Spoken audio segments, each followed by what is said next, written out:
6:30 a.m. October fog devoured Millbrook Heights like a hungry ghost.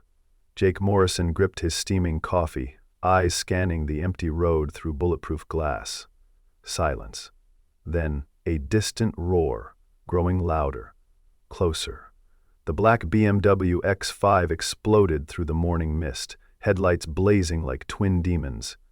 Metal screamed against metal as it slammed into the estate's ornate gates. The impact shattered the dawn's stillness. Alarms shrieked. Jake's coffee mug hit the floor, ceramic fragments dancing across concrete. He bolted from the booth, boots pounding asphalt. The driver's door hung open like a broken wing. She emerged, a vision in white designer silk, but her bare feet painted crimson trails on cold pavement. Mascara carved black rivers down porcelain cheeks. Her trembling hands clutched a Hermes clutch like a lifeline. Their eyes met. Time stopped. Instead of explanations, instead of apologies, she whispered words that would detonate his world. "Please, don't call my husband." Jake Morrison had learned to read danger in the smallest details. This woman carried fear like a second skin. Her designer dress told one story, but her bloodied feet whispered another. The BMW's front end crumpled against the wrought iron gates he'd walked through every morning for 2 years, gates that separated his trailer park existence from their mansion reality. The woman swayed slightly, one manicured hand pressed against the car's roof for support. Her auburn hair caught the morning light, but shadows pooled beneath her green eyes. Shadows that spoke of sleepless nights and careful lies. She couldn't be more than 30. But something ancient lived in her expression, something that made Jake's protective instincts flare. "Ma'am, you need medical attention," Jake said, his voice steady despite the chaos around them. The security alarms continued their electronic screaming, but he ignored them. Years of single parenthood had taught him to prioritize, and this woman's well-being trumped property damage every time. She shook her head violently, auburn waves catching the light like liquid fire. "No doctors, no police, please." Her voice carried the refined cadence of private schools and country clubs, but underneath lay something raw and desperate. I need a moment to think." She glanced over her shoulder at the empty road, as if expecting pursuit.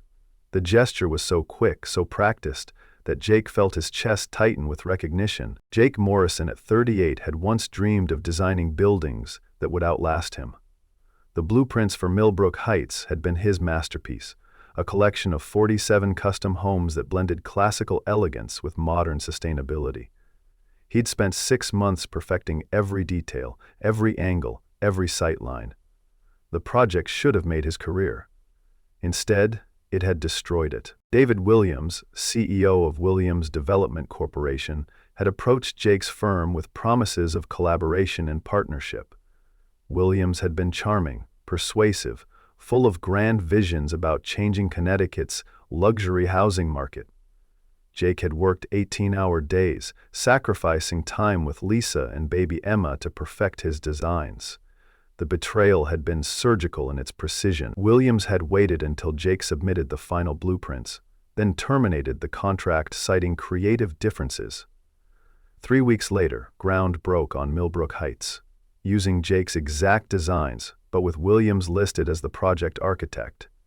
Within 6 months, Jake had lost his career, his reputation, and his wife to cancer. Now he worked as head of security for the very community he'd designed, watching wealthy residents enjoy homes built from his stolen dreams. The irony wasn't lost on him. He lived in a trailer park 2 miles away, while his architectural children sheltered people who made more in a month than he earned in a year. The woman, Sophia, finally looked directly at him, and Jake felt something shift in his chest. Her green eyes held depths he hadn't noticed before, layers of intelligence and strength beneath the fear. "You're the security guard," she said, not a question but a statement. "You must know all the residents." "I know enough," Jake replied carefully. "Are you visiting someone in the community?" Sophia's laugh held no humor. "You could say that. I live here, 47 Maple Lane." The address hit Jake like a physical blow. 47 Maple Lane. the crown jewel of his designs, a 6,000 square foot contemporary masterpiece built into the hillside overlooking the lake. He designed it for a family, imagining children's laughter echoing through the great room. Instead, it had become a prison for this broken woman. "Mrs. Williams?" Jake said softly, testing the name. She flinched as if he'd struck her. "Your husband will be worried about you." The way she gripped her purse tighter, the way her breathing quickened. These were tells he'd learned to read during Emma's nightmares, during the hard months after Lisa's death. "David doesn't worry about me," Sophia said, her voice so quiet Jake had to strain to hear it. "He worries about his reputation, about his image, about his business deals." She looked at the damaged gates, at the BMW's crumpled hood, at the glass scattered across the pavement like fallen stars. "He'll be furious about the car.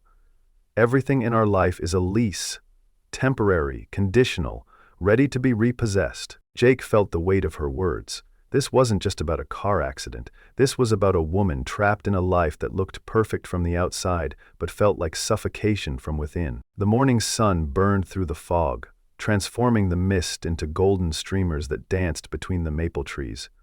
Jake's shift would end in 2 hours, and he'd drive his old Ford pickup back to Trailer 47 at Maple Grove Mobile Home Park. He'd collect 8-year-old Emma, help her with homework, make dinner from whatever was in the freezer. It was a simple life, a small life, but it was there. Emma had her mother's eyes, and her father's stubborn streak, and she was the reason Jake got up every morning. "Let me help you," Jake said, the words surprising him even as he spoke them. He'd learned to keep his distance from the residents, to be professional but not personal, helpful but not involved. But something about Sophia's desperation called to the part of him that remembered what it felt like to be drowning.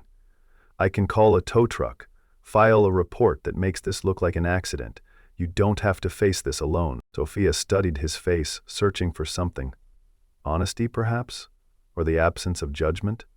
Whatever she found there seemed to satisfy her, because her shoulders relaxed slightly, the first genuine ease he'd seen from her.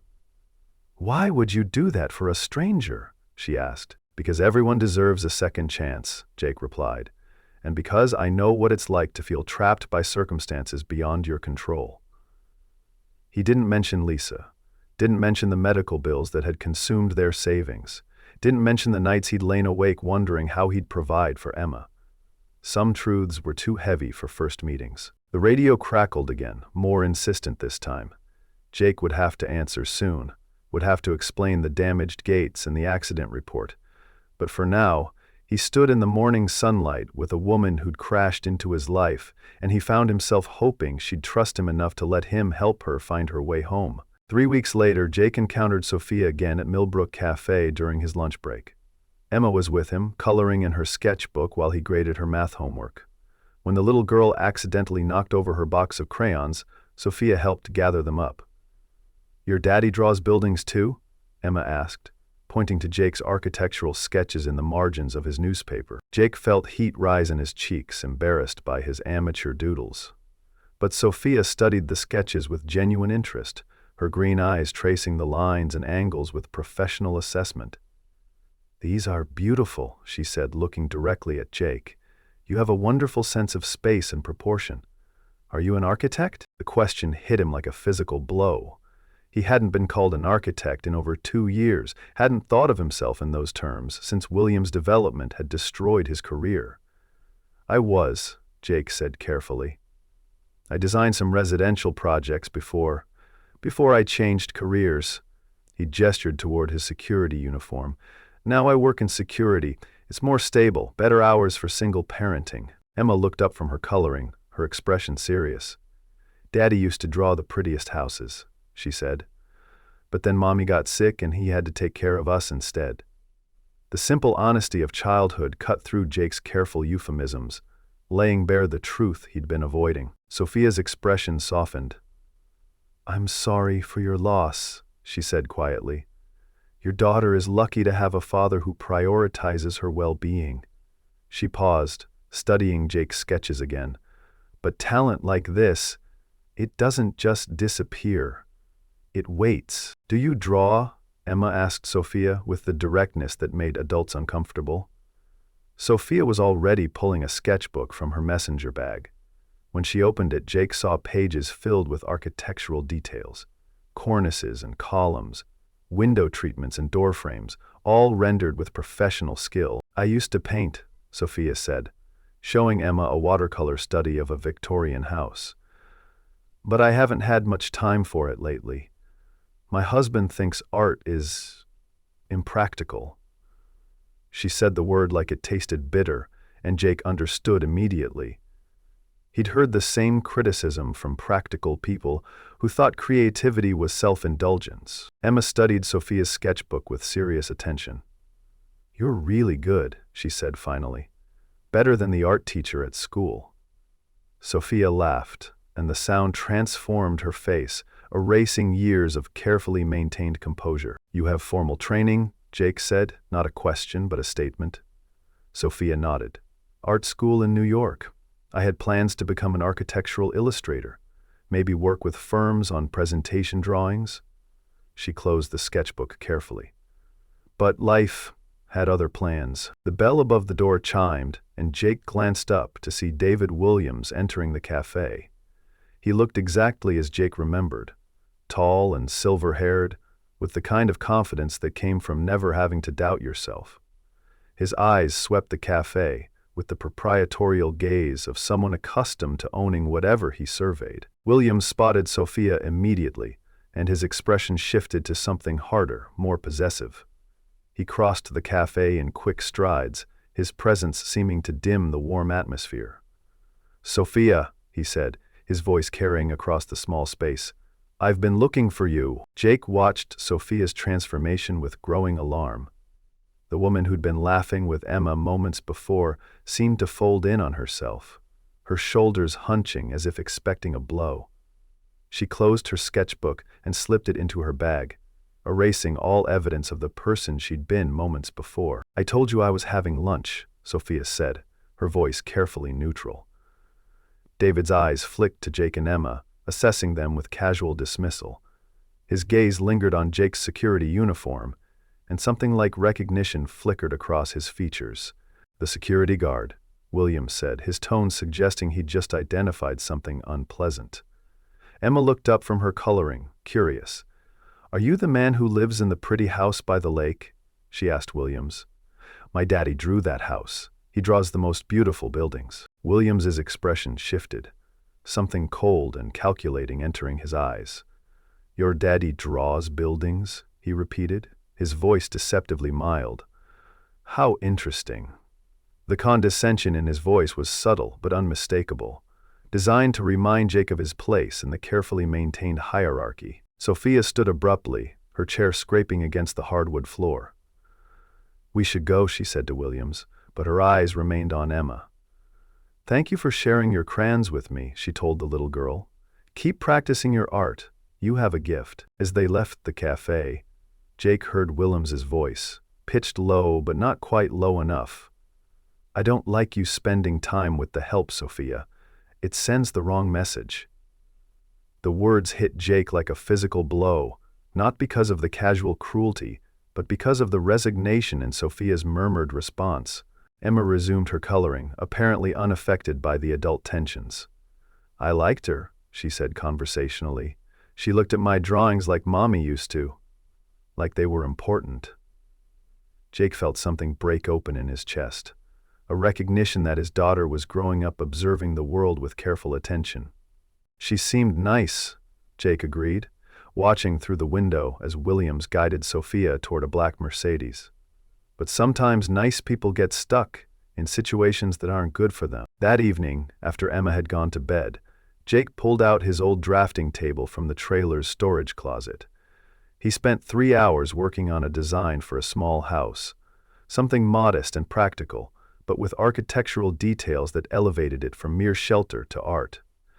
It was the first time in 2 years he'd drawn something for himself, and the familiar pleasure of creation felt like coming home. 3 days later, Jake was working the morning shift when he saw Sophia jogging past the security booth. She wore workout clothes and earbuds, her hair pulled back in a practical ponytail. The next morning she jogged past again, this time raising her hand in a small wave, On the third morning, she stopped at the booth's window, breathing hard from her run. "I wanted to thank you," she said, her voice slightly breathless, "for the other day at the cafe. Emma is a lovely child, and you're clearly a wonderful father." Jake felt heat rise in his cheeks, unused to compliments about his parenting. "She liked you too," Jake said. "She's been asking when she'll see the pretty lady who draws buildings again." Sophia's expression softened, and Jake saw something vulnerable flicker across her features. "I've been thinking about what you said," Sophia continued, "about talent waiting. I haven't drawn anything in 3 years, but after seeing your sketches and talking to Emma, I've been sketching again. Small things, nothing important, but it feels good to hold a pencil again." Jake felt something tighten in his chest. "What are you drawing?" he asked. Sophia smiled, and for a moment the careful mask she wore around her husband fell away. "Buildings," she said simply. "Your buildings, the ones you designed for Millbrook Heights." Jake's blood went cold. He'd never told her about his connection to the community's architecture. "I recognized your style in those cafe sketches," Sophia continued. "You designed my house, didn't you? 47 Maple Lane?" The truth sat between them like a live wire. Jake nodded slowly. "I designed the entire community," he said quietly. "Every house, every street layout, every landscaping plan. It was supposed to be my masterpiece." Sophia's expression shifted, pieces falling into place in her mind. "But David told me he designed our house. He has the architectural drawings in his office, his name on all the documentation." Her voice carried a growing edge of anger. "Your husband stole my designs," Jake said, the words feeling both liberating and terrifying. "He terminated my contract after I submitted the final plans, then built the entire community using my work. I lost my job, my reputation, my savings, fighting the legal battle. By the time Lisa got sick, I had nothing left but pride, and pride doesn't pay medical bills." The morning air seemed to thicken around them. Sophia's eyes filled with tears, but they were tears of anger rather than sadness. "He's been lying to me for years," she said, "taking credit for your work, your creativity, your vision. I've been living in your dream house while you—" She gestured toward the trailer park visible in the distance. "While I learned to be grateful for what I had left," Jake finished. "Emma needed stability more than I needed vindication. Sometimes you have to choose between justice and survival." He paused, studying Sophia's face. "The question is, what are you going to do with this information?" Sophia wiped her eyes with the back of her hand. "I don't know," she admitted. "David controls everything. My credit cards, my car, my social calendar. I don't have access to our bank accounts. Don't know our financial situation beyond what he tells me. I've been living like a child, financially speaking, for 3 years." "That's not a marriage," Jake said gently. "That's imprisonment." The words hung in the air between them, stark and undeniable. Sophia's shoulders sagged, as if she'd been carrying a weight she could finally set down. "I know," she whispered. "I've known for a long time, but knowing and doing something about it are different things." She looked at Jake with desperate eyes. "I have a college degree, but no work experience. I have artistic talent, but no portfolio. I have a name, but no credit history. How do you rebuild a life when you've let someone else control it for so long?" Jake understood her fear more than she knew. "One day at a time," he said, "one small choice at a time. You start by drawing buildings, by remembering who you were before you became who he needed you to be." "Sophia," Jake said as she turned to leave, "if you ever need help, real help, you know where to find me." She nodded, understanding flowing between them without the need for details. As she resumed her jog, Jake watched her disappear around the curve of Maple Lane, wondering if he'd just made a promise he wasn't equipped to keep. The call came at 2 a.m. on a Thursday in early November. Jake's cell phone buzzed against his nightstand, the harsh sound cutting through the trailer's thin walls. He grabbed it before it could wake Emma, squinting at the unknown number displayed on the screen. "Jake?" The voice was barely a whisper, but he recognized it immediately. Sophia sounded different, younger, more frightened, as if she'd been crying. "I'm sorry to call so late. I didn't know who else—" Her voice broke, and Jake heard something that made his blood run cold. Heavy footsteps. A door slamming. "Where are you?" Jake asked, already reaching for his clothes. "Sophia, where are you right now?" "I'm in the garage," she whispered. "I locked myself in David's office, but he's looking for me. He found my sketchbook, Jake. He found the drawings I've been doing of the houses, and he knows. He knows that I know." Her voice cracked on the last word, and Jake heard the sound of splintering wood in the background. "I'm coming to get you," Jake said, pulling on jeans and a sweatshirt. "Stay on the phone with me. Don't hang up." He checked on Emma, who was sleeping peacefully, then grabbed his keys. "You can't come here," Sophia said, her voice strained. "He has security cameras, motion sensors. He'll see you coming." Jake heard more footsteps, closer now, and David's voice calling Sophia's name with careful reasonableness that sounded more threatening than shouting. "The service entrance," Jake said, thinking fast. "The one the landscaping crew uses. It's not monitored after midnight." He'd installed that system himself, back when he'd still believed David Williams was legitimate. "I can get to the garage without triggering any alarms." "Jake, no." Sophia's voice was desperate now. "If he finds you here, he'll hurt you. He'll hurt Emma. You don't understand what he's capable of." Jake was already backing out of his driveway, phone pressed to his ear. "I can hear him in the hallway," Sophia whispered. "He's checking all the rooms." "Jake, if something happens to me, I want you to know that meeting you and Emma reminded me who I used to be." "Nothing is going to happen to you," Jake said, turning into the service entrance. "I'm here. I'm coming to get you." He killed the engine and grabbed his flashlight, moving quickly through the familiar landscape. The garage was separate from the main house, and Jake could see lights moving behind the windows. Jake still had his master key from his security job. He slipped inside, moving carefully through the darkened space. David's office occupied the mezzanine level, and Jake could hear voices now. David's smooth baritone and Sophia's higher pitch, strained with fear. "You've been talking to people," David was saying. "Sharing private family matters with strangers. That's not acceptable behavior for a Williams wife." Jake reached the top of the stairs and peered through the office's glass door. David stood with his back to the stairs, blocking Sophia's path to the exit. She was pressed against the far wall, her eyes wide with terror. "I haven't told anyone anything," Sophia said, but her voice lacked conviction. "I've been sketching buildings, David. That's not a crime." David held up her sketchbook, and Jake could see his own architectural drawings reproduced in Sophia's careful hand. "These aren't just buildings," David said, his voice dangerously quiet. "These are technical drawings, architectural plans. You've been talking to someone who knows about the original designs." He moved closer to Sophia. "Was it the security guard? That pathetic little man who thinks he's an architect?" Jake felt rage build in his chest. He'd spent 2 years accepting David's theft, convincing himself that Emma's stability was worth more than his professional pride. But watching the man terrorize his wife, something snapped inside him. He turned the door handle slowly. "The security guard who designed every building in this community," Sophia said, her voice stronger now. "The architect whose work you stole and claimed as your own. Jake Morrison, whose talent you destroyed because you couldn't create anything beautiful yourself." "You stupid woman," David said, his voice no longer smooth. "Do you have any idea what you've done? What you've risked?" He grabbed Sophia's arm, his fingers digging into her skin. "That pathetic trailer park loser has been filling your head with lies." Jake stepped into the office, his presence immediately commanding attention. David spun around, his face flushing with surprise and rage. "Get out," he snarled. "You're trespassing on private property." "Let her go," Jake said quietly. "This ends now."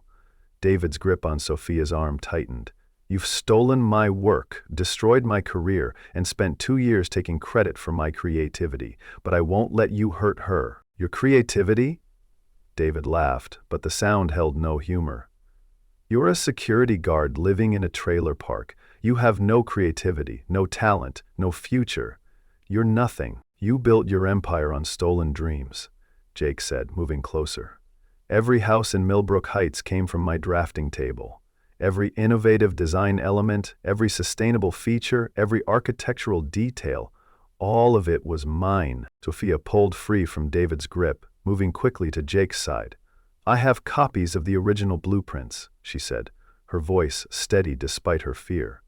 I found them in your files, David. Jake's signatures, his architectural stamps, his design notes, everything that proves you stole his work. David's face went pale. You have no idea what you're dealing with, he said, but his voice lacked its earlier confidence. I have lawyers, connections, influence. I can destroy both of you, but they'll believe the FBI, Sophia said, holding up her phone. I've been recording everything, David. Your threats, your admission of theft, your history of abuse. It's all documented now. David's face contorted with rage, and he lunged toward Sophia with his hand raised.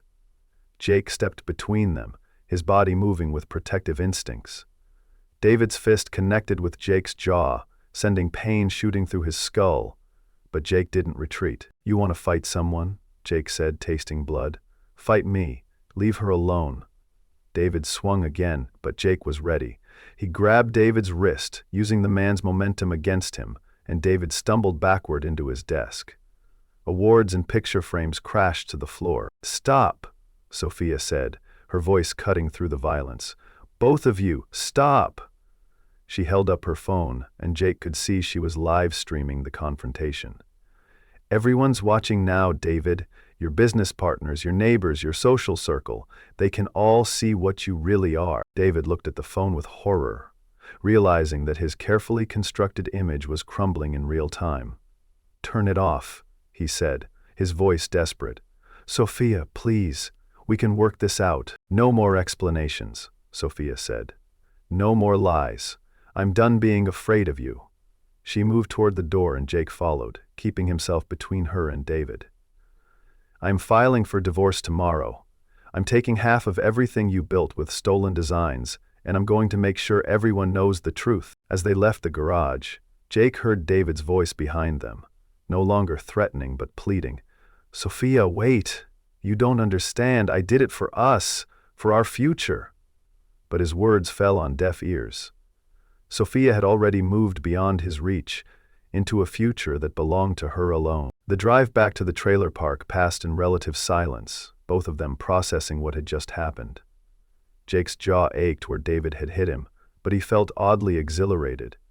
For the first time in 2 years, he'd stood up for himself, had refused to accept David's version of reality. It felt like waking up from a long, complicated dream. I'm sorry, Sophia said as they pulled into Jake's driveway. I never meant for you to get involved in my mess. I couldn't think of anyone else to call. Jake studied her profile in the dim light, noting the way she held herself differently now, straighter, more confident, as if she'd remembered something important about who she was. You're not a mess, Jake said. You're a woman who refused to accept an unacceptable situation. That takes courage. He paused, considering his next words carefully. What will you do now? Where will you go? I don't know, Sophia admitted. I have some money saved, hidden in an account David doesn't know about. Enough for a small apartment and a few months' expenses. I'll figure out the rest as I go. She looked at Jake with eyes that held both gratitude and something deeper. Thank you for coming to get me. I know it wasn't easy. It was the right thing to do, Jake said. And sometimes doing the right thing is the only choice that lets you live with yourself. He reached across the truck's cab and squeezed her hand, feeling the calluses that had developed from her recent return to art. You're stronger than you know, Sophia. Don't let anyone convince you otherwise. As she walked toward her car, Jake watched her movements with new appreciation. This was a woman who'd just escaped from years of psychological imprisonment, who'd found the courage to expose her husband's crimes and reclaim her identity. He felt honored to have played a small part in her liberation, and he wondered what would come next for both of them. The next morning, Jake woke to find Emma sitting at their small kitchen table, sketching in her pad while eating cereal. She looked up as he entered, studying his bruised jaw with the clinical attention she brought to her artwork. Did you get in a fight, Daddy? She asked, her voice matter-of-fact rather than worried. I helped someone who needed help, Jake said, touching his jaw gingerly. Sometimes helping people means standing up to bullies. Emma nodded gravely, as if this explanation made perfect sense. At 8 years old, she understood that adults sometimes had to make difficult choices, that protecting others was worth temporary discomfort. Was it the pretty lady who draws buildings? Emma asked, and Jake marveled at his daughter's intuitive understanding of adult relationships. She looked scared when her husband came to the cafe, like she needed someone to protect her. Jake felt his chest tighten with love for this perceptive, compassionate child who'd somehow learned to read the world's emotional currents despite her young age. Yes, Jake said simply.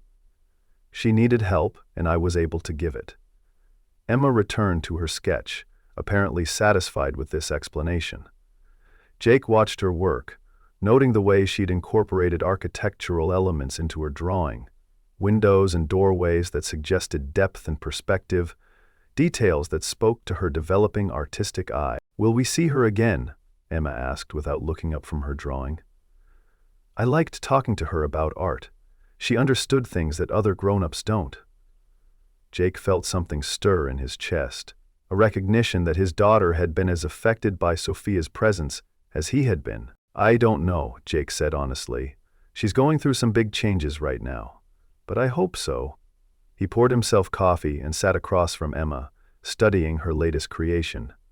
She'd drawn a house, not the cartoon version most children her age produced, but something more sophisticated, with proper proportions and architectural details that suggested real understanding of structural design. I want to be an architect like you, Emma said, still focused on her drawing. I want to design beautiful buildings that make people happy. Jake felt tears prick his eyes, understanding that his daughter had been paying attention to his abandoned dreams, had somehow absorbed his love of design despite his attempts to shield her from his professional disappointments. You can be anything you want to be, Jake said, his voice thick with emotion. And if you want to be an architect, I'll help you learn everything you need to know. The promise felt like a commitment to more than just Emma's future. It was a vow to reclaim his own relationship with architecture, to stop treating his talent as a liability and start seeing it as a gift worth sharing. 3 days later, Jake was surprised to find Sophia waiting by his truck in the Millbrook Heights parking lot. She looked different, lighter somehow, as if she'd been carrying a weight that had finally been lifted. She wore jeans and a simple blue sweater, and her hair was pulled back in a practical ponytail that suggested she'd been working. I wanted to thank you, she said as Jake approached. For the other night. For everything. I filed for divorce yesterday and I'm moving into a small apartment in Hartford this weekend. Jake felt something shift in his chest.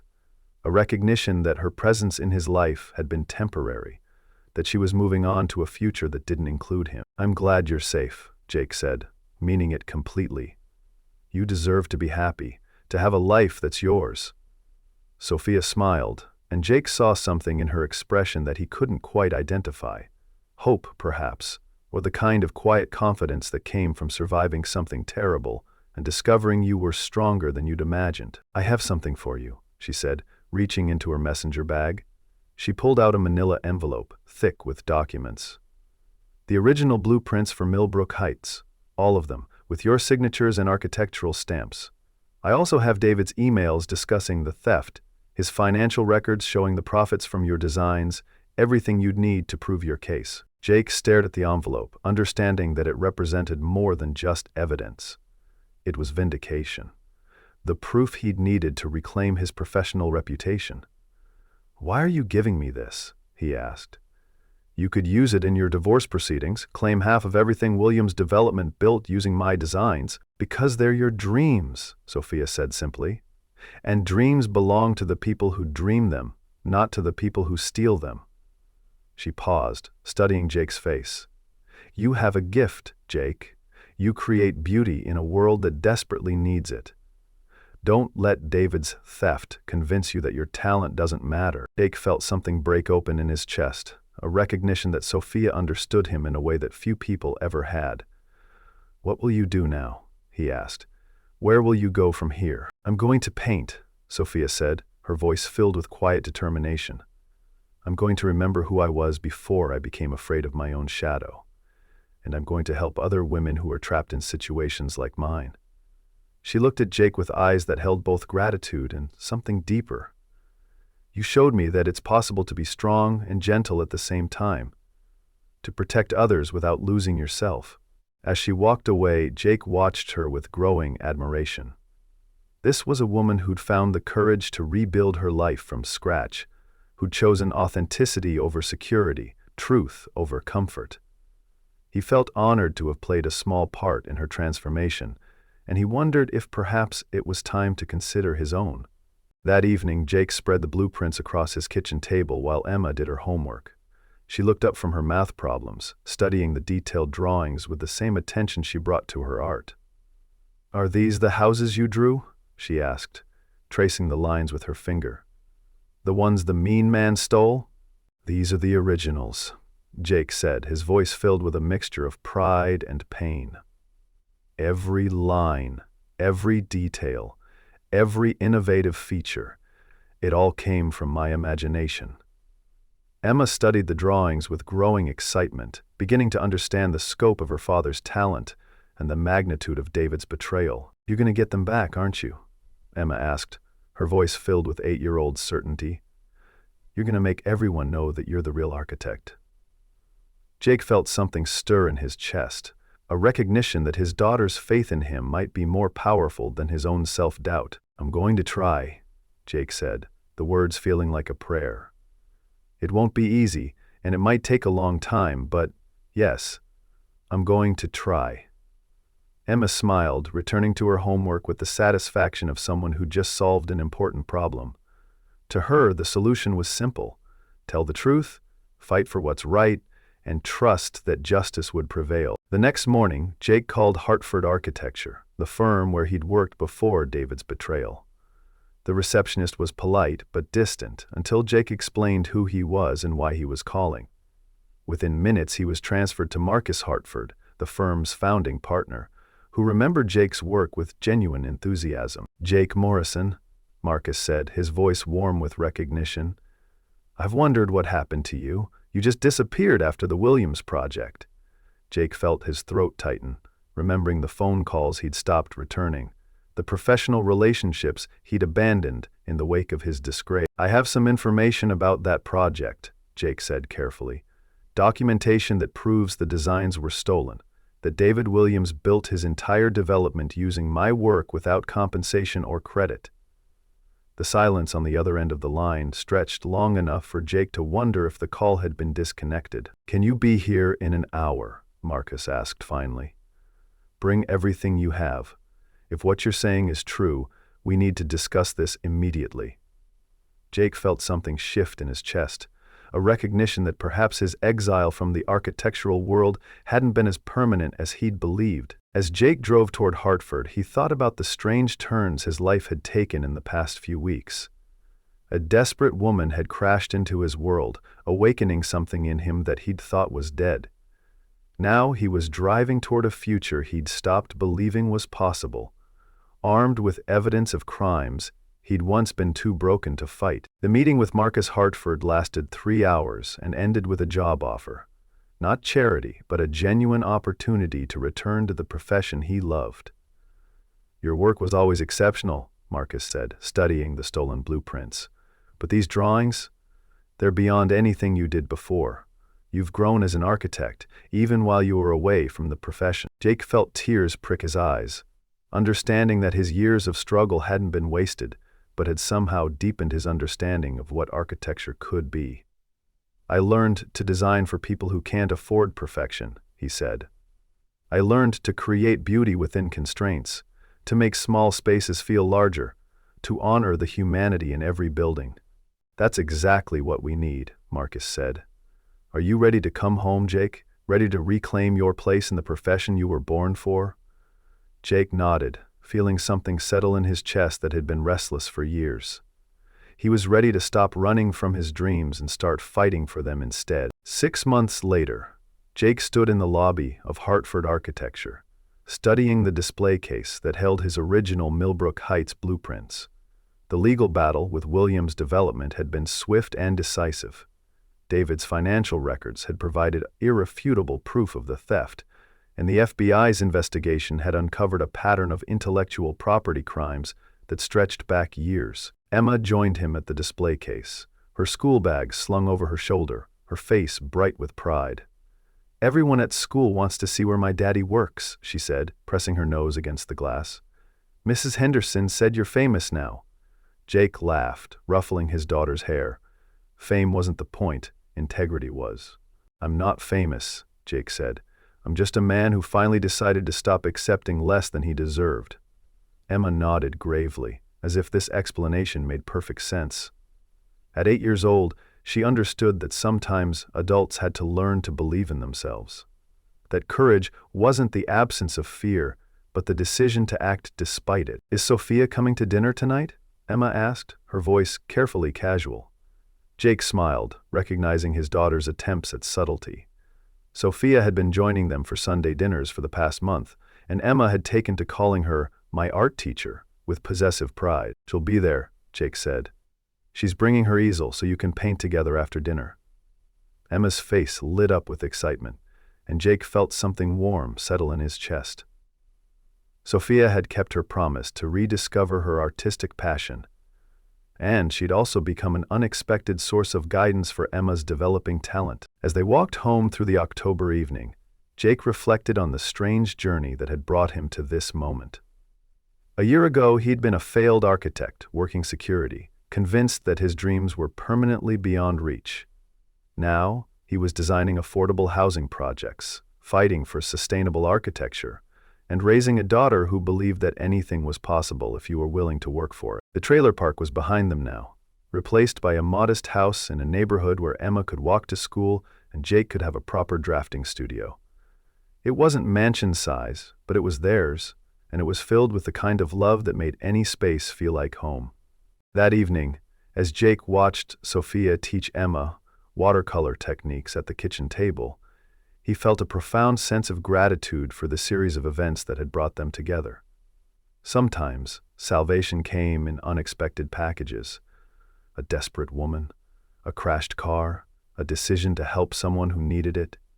Sometimes the most important choice was simply to open your heart to possibility. "Daddy, look," Emma said, holding up her painting. "Sophia taught me how to make the sky look like it's really moving." Jake studied his daughter's work, marveling at the skill evident in every brushstroke. She'd inherited Lisa's artistic eye and Jake's attention to detail, but she'd also developed something uniquely her own, a way of seeing the world that was both precise and magical. "It's beautiful," Jake said, meaning it completely. "You're becoming quite the artist." Emma beamed with pride, returning to her painting with renewed focus. Jake caught Sophia's eye across the table, and she smiled at him with an expression that held both affection and something deeper. "Thank you," she said softly, her voice meant for his ears alone. "For everything. For saving me, for helping me remember who I was, for giving me a family I didn't know I needed." Jake felt his chest tighten with emotion, understanding that sometimes the most important buildings you construct aren't made of steel and concrete, but of trust and love and shared dreams. "Thank you for crashing into my life," Jake replied, reaching across the table to squeeze her hand. "For reminding me that dreams don't die, they just wait for the right moment to bloom again." Sophia's smile widened, and Jake saw the woman she'd become. Not David's controlled wife, but someone who'd reclaimed her power and chosen to use it for creation rather than destruction. As the evening wound down and Emma's paintings dried on the counter, Jake found himself thinking about the unexpected ways that love enters our lives. He'd thought his story was about survival, about learning to be content with less. But perhaps it had always been about something more, about the courage to remain open to possibility, even when life had given you every reason to close your heart. The maple leaf bookmark still held its place in Jake's architecture textbook, pressed between pages about sustainable design and community planning. It was brown and brittle now, a small reminder of the October morning when everything had changed. Sometimes the most important moments in our lives announce themselves with crashes and alarms, demanding immediate attention. But sometimes they whisper, arriving in the form of a dried leaf, a shared smile, a decision to help someone who needs it. Jake Morrison had learned that love, real love, wasn't about grand gestures or perfect timing. It was about choosing to show up, day after day, for the people who mattered. It was about building something beautiful together, one small choice at a time, until what you'd created was strong enough to shelter everyone you loved. Outside, the October wind rattled the windows of their small house, but inside, all was warm and safe and full of possibility. Emma painted watercolor skies that seemed to move across the page. Sophia sketched architectural details that captured the essence of home. And Jake designed buildings that would house families like his own.